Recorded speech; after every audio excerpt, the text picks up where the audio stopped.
진실탐사그룹 셜록 이명선 기자와 함께 뉴스 살펴보겠습니다. 어서 오십시오. 네, 셜록 이명선입니다. 본격적인 뉴스 들어가기에 앞서서 저희가 앞서 내드린 퀴즈 다시 한번 알려드리고 진행하도록 하겠습니다. 청취율 조사 기간을 축제처럼 즐기고 있는 저희 곤유부 여러분께 퀴즈를 내드리고 퀴즈 정답자께는 선물을 드리고 있는데요. 오늘의 선물은 떡튀순 떡볶이 튀김 순대 3종 세트를 선물로 준비했습니다. 퀴즈는요. 서울 광화문 광장에 세종대왕과 함께 있는 이 장군님을 맞춰주시면 되는 겁니다. 어제 동상들이 뭐랄까요, 이제 목욕을 하셨거든요.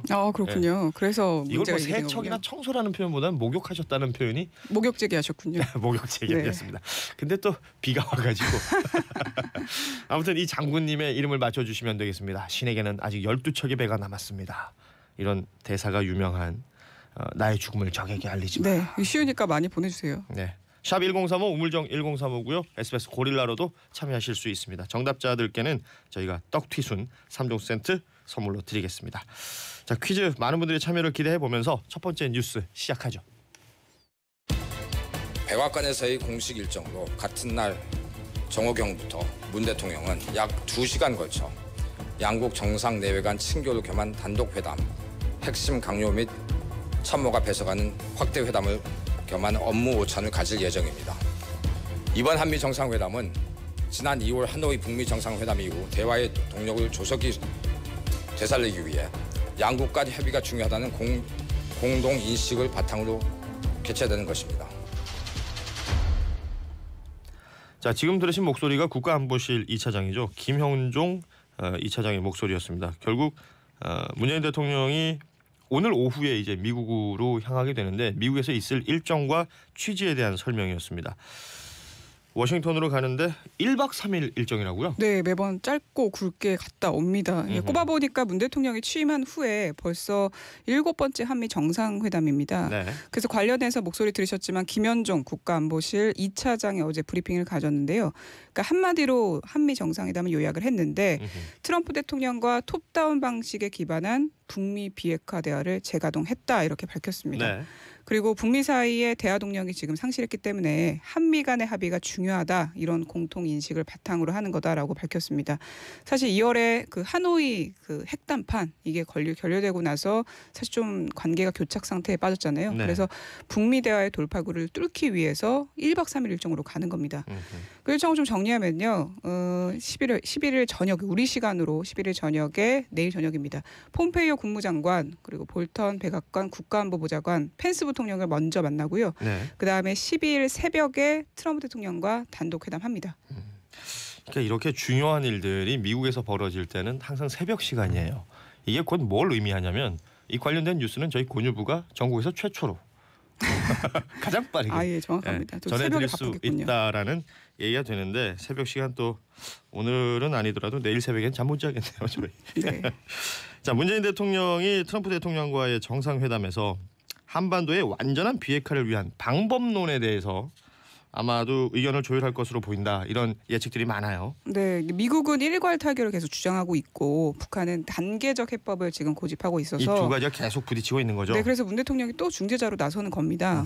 그래서 청와대는 여기에 대해서 말을 좀 했는데 비핵화의 최종 목적지 그리고 로드맵에 대한 한미 의견이 일치한다. 국제사회 대북 제재 틀도 유지돼야 된다 이렇게 밝혀서 아무튼 한미 공조가 틀이 깨지 않는 선에서 트럼프 대통령을 유연한 태도 이끌어낼 것 같습니다. 그리고 앞서서 청와대는 또 이렇게 좀 중재안을 냈었거든요. 네. 북미가 큰 틀의 비핵화 합의를 하고 북한이 구체적인 조치를 해나가면 단계적으로 보상해주는 중재안을 냈기 때문에 그게 과연 비핵화 협상의 현실적인 해법이 될지 좀 지켜봐야 되겠습니다. 언젠가 타임지 표지에 실렸던 문재인 대통령의 얼굴 그 밑에 달려있던 글자가 바로 네고시에이터였거든요. 협상가. 네. 그러니까 뭔가를 잘 조율해 나갈 수 있는 그런 캐릭터로 이제 미국 언론들이 바라봤던 것인데 지금 우리가 중재자 표현을 합니다. 그리고 또 일부에서는 촉진자라는 표현도 쓰고 있는데요. 문재인 대통령의 이런 노력이 북미 간의 비핵화 문제를 해결할 수 있는 단초가 되기를 또 기대할 수밖에 맞습니다. 없죠. 예. 그리고 더불어서 북한 소식도 하나 좀 전해드리고 싶습니다. 네. 이 북한에서 그 중요한 회의가 좀 예정돼 있습니다. 워싱턴에서 한미 정상이 열리는 내일요. 북한 최고인민회의 제14기 1차 회의가 있는데요. 네. 최고인민회의는 저희도 말씀드렸지만 우리나라 국회격이거든요. 그렇죠. 그래서 내일은 지난달 대의원 선거를 통해서 새롭게 구성된 14기 최고인민회의가 첫 번째 회의를 합니다. 그래서 통일부가 관련 브리핑을 했는데 국가기관 인선 그리고 김정은 국무위원장의 국가직 재추대가 이뤄질 것이다. 이렇게 전망을 했습니다. 이렇게 말하자면 김정은 2기가 출범하게 되는 네. 거거든요. 그게 또 공교롭게 같은 날입니다. 4월 11일에 진행이 된다는 것까지 전해드렸습니다. 자, 다음 뉴스 이어가죠. 김학의 전 법무부 차관이 자신에게 성폭행을 당했다고 주장한 여성 한 명을 무고 혐의로 고소했습니다. 세 번째 검찰 수사가 시작돼 막다른 상황에 몰린 데다 최근 검찰 과거사위가 뇌물과 직권남용 혐의는 수사를 권고하면서도 특수강간 부분에 대해 오히려 A씨 등의 무고 혐의에 대해 수사 권고하는 방안을 검토했던 점을 감안해 일종의 반격에 나선 걸로 보입니다. 그동안 자신의 어떤 성범죄 혐의 관련해 가지고 법적인 대응을 하고 있지 않았던 김학의 전 차관이 행동을 보이기 시작했고 언론에서는 이 행동을 반격이라는 표현을 쓰고 있어요. 네, 이 성범죄 피해를 주장했던 여성에 대해서 무고로 고소를 했습니다. 근데 주목해 볼 만한 건 최근에 방송이나 기자회견에서 성범죄 피해를 주장했던 다른 여성이 있거든요. 네. 근데 이 여성에 대해서는 무고로 걸지 않았다는 겁니다. 아하. 근데 좀 이해가 안 되는 게 원래 김 전 차관은 피해 여성 모른다. 성범죄가 무슨 말이냐 뭐 이랬었는데 어떤 여성은 무고로 걸고 똑같은 주장을 하는 다른 여성은 무고로 안 건 거죠. 네, 역고소를 당할 수 있어서 그런 건가 뭐 이런 추측이 나오는데요. 그렇죠. 이게 뭔가 뭐 무고로 고소를 할 거면 다 하지. 네, 그렇죠. 뭐 누군 하고 누군 안 한다는 건 또 다른 어떤 의혹을 낳을 수가 있겠군요. 네, 그래서 여기에 대해서 좀 여러 가지 해석이 있는데 이미 김 전 차관은 2차례 수사를 받았었잖아요. 네. 근데 그때 다 무혐의 처분이 나왔었죠. 근데 사실 성범죄 사건이라는 게 이게 혐의 입증이 조금 어렵거든요. 네. 맨날 피해자가 이거를 혐의 입증을 해야 되니까. 그래서 이걸 간파하고 본격적인 반격에 나선 거 아니냐 뭐 이런 분석이 나오고 있고요. 그리고 더 자세히 설명드리면 무고로 고소당한 여성이 피해 당한 날을 좀 여러 날로 특정을 했는데 그렇죠. 그 김 전 차관이 알리바이가 확실한 2008년 어느 날 하루만 특정해서 문제를 삼았다고 합니다. 네. 그러니까 피해 입으신 분이 뭐 예컨대 이제 이날 저날 뭐 이렇게 여러 날을 잡았는데 그 중에 한 날은 정말 나는 아니다라는 생각을 가지고 있는 거네요. 네. 그리고 또 다른 변수가 있었는데 최근에 검찰 과거사위원회가 성범죄 혐의에 대한 판단을 일단 보류하고 뇌물 수사부터 먼저 해야 된다 이렇게 결론 냈잖아요. 그렇죠. 그래서 이 결정도 김 전 차관이 막대응하는데 영향을 준 것이다. 이렇게 보는 시선도 있습니다. 그러니까 뇌물 수사를 우선할 거니까 이 관련해서는 내가 대응할 수 있는 시간도 번 거고 어찌 보면 여기에 대해서 대응을 해야 되겠다라는 생각을 했을 수도 있겠군요. 네, 그리고 진실 공방 쪽으로 좀 얘기를 끌고 갈 수 있죠. 아무튼 김학의 전 차관의 반격이라는 표현을 쓰고 있는데 어떻게 또 진행이 될지는 봐야 될 것 같아요. 근데 앞서서 2차례 그 수사가 있었는데 다 무혐의 처분이 났었잖아요. 네. 근데 좀 이유를 좀 설명드려야 될 것 같은데. 그렇죠. 그 근거를 좀 살펴봐야겠죠. 네, 뭐 진술의 신빙성이 떨어진다 이렇게 얘기를 했었습니다. 그러니까 수사기관은 2013년에 좀 먼저 그 첫 번째로 수사를 했을 때 피해 여성이 강간을 당한 건 아닌 것 같다 이런 취지로 말을 바꿔서 네. 진술의 신빙성이 의심된다 그러면서 무혐의 처분을 내렸었거든요. 근데 조금 더 자세히 설명드리면 그 피해 여성이 경찰에 피해 정황을 먼저 알리지 않고 있다가 그 융준천 씨로부터 피해 여성이 횡령으로 고소당한 적이 있습니다. 네. 그리고 와서 처음으로 자기가 아는 변호사 사무실에 이메일을 보내서 관련 내용을 언급을 해요. 근데 그때 이메일에는 강간 얘기가 없다 이렇게 얘기를 확대해서 그때 검찰이 신빙성이 없다고 본 건데 이번에 조사단은 다르게 보고 있습니다. 아니다. 진술이 비교적 일관적이고 뚜렷하고 구체적이다. 이렇게 보고 있습니다. 그리고 두 번째 수사 때 2014년 때도 마찬가지 이유로 역시 검찰은 무혐의 처분 내렸습니다. 그러니까 검찰에서 무혐의 처분을 내렸다라는 것이고 그 이후에 지금 과거사위원회에서 진상조사단이 계속해서 조사하고 있는데 상황은 같은 상황이었겠지만 해석하는데 지금 차이가 있는 거예요. 네. 그렇습니다. 이런 부분들 꼼꼼히 들여다봐야 될 것으로 보이고 이 가운데 지금 문무일 검찰총장이 과거사 재수사 또 그리고 진상조사 여기에 대해서 검찰한테 주문을 했어요. 공정성에 의문이 제기되지 않도록 주의해달라. 그동안 검찰 수사가 지금 공정성에 대해서 말이 많았으니까 네. 뭐 당연한 주문인데요. 뭐 검찰이 제때 진상을 규명하지 못하고 의혹이 커져서 다시 수사를 하는 거다. 수사 과정에서 겸허한 자세로 임할 것을 주문을 했습니다. 네. 뭐 진짜 당연한 얘기입니다. 그렇죠. 네. 자, 그리고 이 소식도 한번 같이 살펴볼게요. 여배우를 상습적으로 성추행했다라는 혐의로 구속 기소가 됐었죠. 이윤택 전 연희당 거리패 예술감독 항소심에서 징역 7년을 선고받았습니다. 사실은 1심보다 형량이 늘어난 거예요. 네, 2심에서는 1심에서 별도로 기소됐던 뭐 업무상 위력에 대한 추행 이 혐의가 무죄 판결 원래는 받았었는데 이게 유죄로 인정되면서 형량이 추가된 겁니다. 1년 네. 추가됐습니다. 그래서 재판부는 징역 7년 그리고 80시간의 성폭력 치료 프로그램 이수 그리고 아동 청소년 관련 직업에 10년 동안 취업을 못하도록 선고를 내렸습니다. 그 선고 이유가 화제가 되더라고요. 네. 피해자의 성적 자기결정권뿐만 아니라 꿈과 희망도 짓밟았다 이렇게 밝혔습니다. 중요한 말이죠. 예. 그리고 어제 그 법원 앞에서 여성 단체나 이런 분들이 피켓 들고 시위하는 걸 봤더니 뭐 관행이라는 말로 지하행되었던 사실은 범죄잖아요. 네. 이 부분에 대한 따끔한 지적들을 하더군요. 맞습니다. 본인이 뭐 자기는 연기 지도한 거다 이렇게 얘기를 했었죠. 연기지도 그렇게 하는 사람 없습니다. 예. 최석현님이 김학의 씨 정말 광화문에 이순신 장군이 깨어나 호통칠 일이네요. 어이가 없어서. 2720님은 김학의 씨 방귀 낀 사람이 성낸다더니 지금이 딱 그런 격이군요라는 문자 메시지들을 보내고 있습니다. 그러니까 뉴스를 들으면서 생각나시는 부분들을 이렇게 문자 메시지로 보내주시는데 여기에 굉장히 깊은 뜻이 담겨 있을 때가 많습니다. 네, 다 공감되는 말이 많습니다. 자, 다음 뉴스 이어가죠. 그동안 친근한 이미지로 인기를 얻어왔던 방송인 로버트 할리 씨가 경찰에 붙잡혔습니다. 마약 간이 검사에서 양성 반응이 나왔고 집에서는 주사기가 발견됐습니다. 마약 투약한 혐의 인정하십니까? 필로폰 어디서 죄송합니다.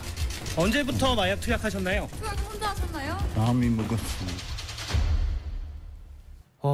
정말 많은 분들에게 충격을 준 뉴스입니다. 네. 방송인 그리고 이제는 뭐 귀화를 했기 때문에 우리나라 이름이 하일이라는 이름이 있고요. 우리에게 또 로버트 할리로 많이 알려져 있는 하일 씨가 체포가 되고 또 구속이 됐습니다. 네, 워낙 지금 친근한 모습을 좀 많이 보였잖아요. 광고도 되게 유명하죠. 뚝배기 한 뚝배기 하실래요? 막 이랬었는데. 그러니까 그 광고 카피를 또 이 마약 혐의에 빗대어서 여기저기서 또 많이들 또 얘기를 하시더라고요. 네, 워낙 지금 경찰이 마약 관련된 수사를 이어나가고 있는 와중에 이게 포착이 된 겁니다. 네.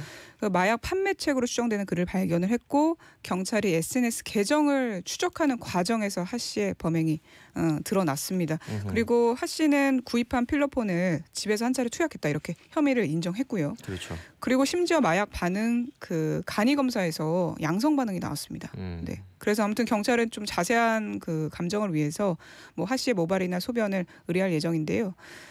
뭐 상대로 계속 좀 조사를 하고 있는데 구속영장 신청을 지금 한 상태입니다.